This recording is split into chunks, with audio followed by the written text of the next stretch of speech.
외교부가 끝내 결단을 내렸습니다. 베트남과 더 이상 외교적 경제적 교류가 없다고 선을 그으면서 베트남 총리가 뒤늦게 움직이기 시작했습니다. 우리 외교부의 결단은 갑작스러운 것이 아닙니다. 이미 3년 전부터 깊이 고민하다가 이번에 결단을 내린 것입니다. 모든 원인은 베트남에 있다는 게 정치 전문가들의 설명입니다. 그러나 베트남 국민들은 여전히 반발하고 있습니다. 코로나 사태가 고조되고 있을 당시 베트남 국민들은 코로나 사태의 원인이 한국에 있다면서 한국인 관광객을 거부하는 등의 보이콧 선언을 했습니다. 당시 우리 외교부는 베트남 정부에 코로나 사태는 국가 간 협력이 중요하다. 베트남 정부는 혐한 분위기를 방관할 게 아니라 해결하려는 노력을 보여야 한다고 촉구했습니다. 그러나 베트남 정부는 우리 국민들의 자유일 뿐 정부가 관여할 일이 아니다라며 선을 그었습니다. 결국 베트남 국민들의 혐한 분위기는 절정을 향해 달려갔습니다. 한국인 관광객을 폭행하는가 하면 한국 기업 제품을 공개적으로 파기하는 퍼포먼스를 보이기도 했습니다. 온라인에서도 혐한 분위기는 치열했습니다. SNS는 혐한 게시글과 사진으로 뒤덮였습니다. 이 당시 서방국의 혐한 분위기도 심각한 상황이었고 정작 원인은 중국에 있었기에 해결책이 시급한 상황이었습니다. 그러나 베트남인들의 이러한 게시글 내용이 해외에도 퍼지면서 우리나라를 향한 혐한 범죄가 더욱 심해지기도 했습니다. 국가적 피해로도 이어졌습니다. 대표적인 것이 경제적 피해입니다. 코로나 사태 이후 베트남의 경제적 손실이 유독 크다고 우리 외교부는 전했습니다. 이 당시 삼성전자는 매출이 60% 급감했고 현대차는 판매량이 늘었지만 영업이익이 크게 감소했습니다. 베트남 국민들의 불매운동 탓이었습니다. 베트남 국민들은 혐한 시위를 하면서 한국 제품 불매운동을 이어갔습니다. 이는 관광도시 중심으로 진행됐습니다. 다낭시 상인들은 가게에 있던 한국 제품을 모두 일본 제품으로 바꾸는가 하면 눈앞에 있는 한국 제품을 모두 사라지도록 했습니다. 이러한 분위기가 계속되면서 한국인 관광객도 50% 이상 감소한 것으로 알려졌습니다. 우리 기업들은 끝내 베트남에서 철수를 결정했습니다. 당장 50만 이상의 실직자가 발생한다는 악재에도 베트남 정부는 움직이지 않았습니다. 일본 때문입니다. 일본은 한국 기업의 철수 소식 이후 곧바로 베트남 총리와 회담을 가졌습니다. 이 당시 주요 논의안은 일본이 한국의 경제적 도움을 대체한다는 것이었고 일본 기업이 베트남 현지에 있는 공장 규모를 늘린다는 것이었습니다. 실제로 코로나19 검역 조치 완화 이후 상반기 베트남을 방문한 일본인 관광객이 크게 늘어난 것으로 나타났습니다. 관광총국에 따르면 상반기 입국한 외국인 관광객은 60만 2천 명으로 전년 동기 대비 6.8배 증가했습니다. 이 가운데 일본 관광객은 28,200명으로 594% 증가했습니다. 응원중칸 관광총국장은 지난 2일 호찌민시에서 열린 일본 에이메현 관광진흥 세미나에서 이같이 밝혔습니다. 이날 행사는 코로나19 발병 이후 양국 간 열린 첫 번째 관광진흥 행사로 에이메현만의 특별하고 독특한 관광 특징과 장점이 소개됐습니다. 에이메현은 도쿄에서 비행기로 1시간 30분 거리의 시코쿠 지방 북서쪽에 위치한 현으로 도고온천, 마쓰야마성, 오래된 마을 우치코, 시마나미 해역 가도 등의 명소로 유명합니다.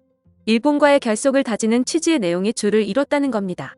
특히 도고온천은 미야자키 하야오 감독의 애니메이션 영화 센과 치히로의 행방불명의 배경에 영감을 준 곳으로 3000년의 역사를 가진 일본에서 가장 오래된 온천입니다.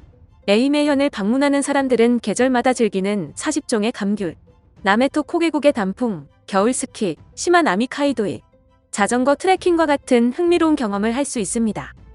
일본은 중국, 한국에 이어 베트남의 세 번째 관광시장입니다. 코로나19 이전인 2019년 베트남을 방문한 일본인 관광객은 약 100만 명이었으며 반대로 일본을 방문한 베트남 관광객은 전년보다 27% 증가해 약 50만 명에 달했습니다. 칸 관광총국장은 이에 대해 많은 베트남인들이 일본의 비즈니스, 유학, 여행을 위해 간다고 전했습니다. 일본 관광진흥기구가 베트남인을 대상으로 지난 3월 실시한 설문조사에 따르면 응답자의 61.8%가 일본을 방문하기 위해 패키지 여행을 주로 이용한다고 답했습니다. 또 69.6%는 일본에 관한 정보를 주로 여행사들을 통해서 얻는다고 답했습니다. 요시다 겐지 엔티오 대표는 양국 간 관광 진흥 및 홍보의 여행사의 역할이 크다며 민간 여행사들의 적극적인 참여를 요청했습니다. 베트남 여행까지 일본이 장악했다는 겁니다. 그러나 이는 오래가지 못했습니다. 현지 언론에 따르면 일본의 코로나 변이가 계속 확산되면서 일본 자체적으로 여행을 자제하는 분위기로 베트남 일본인 관광객도 크게 감소했다고 합니다. 이로 인해 베트남 상인들 다수가 폐업을 진행 중인 것으로 전해졌습니다.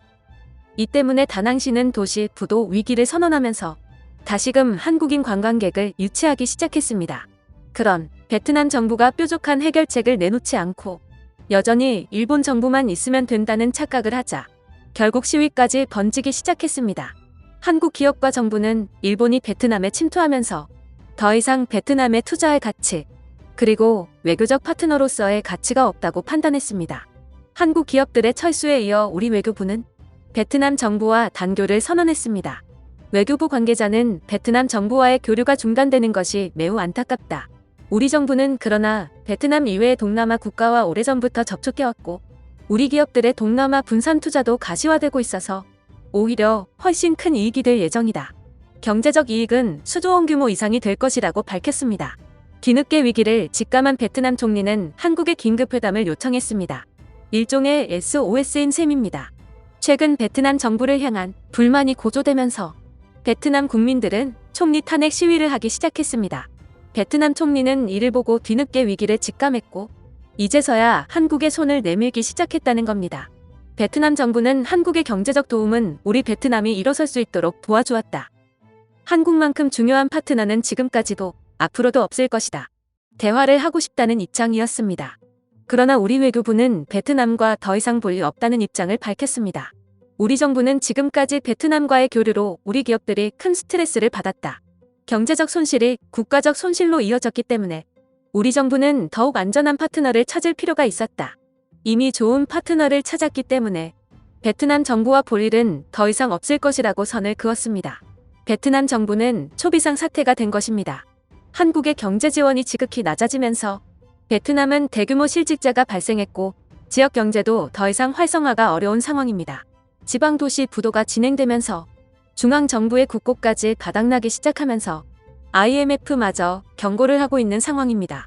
긴급회담을 요청했지만 베트남의 제기는 이미 늦었다는 겁니다. 베트남은 일본의 특성을 제대로 고려하지 못했고 한국의 중요성을 간과했습니다.